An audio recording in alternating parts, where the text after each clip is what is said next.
চারিদিকে পানি আর পানি, ভেসে গেছে মাঠঘাট, রাস্তা, ক্ষয়ক্ষতি হয়েছে বাড়িঘর আর বিভিন্ন অবকাঠামোর। ভারী বৃষ্টিপাতের কারণে বন্যায় তলিয়ে গেছে যুক্তরাষ্ট্রের সাউথ ডাকোটা অঙ্গরাজ্যের বিস্তীর্ণ এলাকা। ইউনিয়ন কাউন্টির বিগ সিউক্স নদীতে পানি বয়ে যাচ্ছে বিপদসীমার ওপর দিয়ে।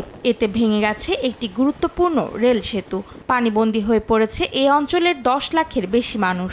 এছাড়াও পানিতে তলিয়ে গেছে মিনেসোটা ও নেব্রাস্কা অঙ্গরাজ্যের বিভিন্ন এলাকা। বন্যার কারণে ভেঙে গেছে দক্ষিণ মধ্য মিনেসোটার ব্লু আর্থ কাউন্টির র্যাপিডান বাঁধ, সাথে ভেঙেছে বাঁধের সঙ্গে সংযুক্ত রাস্তাও। এতে ঝুঁকির মধ্যে রয়েছে ওই এলাকার বাসিন্দারা। এদিকে নেব্রাস্কার মিসৌরি নদীর তীরবর্তী শহরে অপ্রত্যাশিতভাবে ভারী বৃষ্টিপাতের কারণে দেখা দিয়েছে বন্যা। একদিকে যখন বন্যা, অন্যদিকে তখন তীব্র দাবদাহে পুড়ছে ওয়াশিংটন, বোস্টন সহ যুক্তরাষ্ট্রের বিভিন্ন নগরী। গরমে অতিষ্ঠ পূর্ব উপকূল জুড়ে 10 কোটিরও বেশি বাসিন্দা। জারি করা হয়েছে হিট অ্যালার্ট।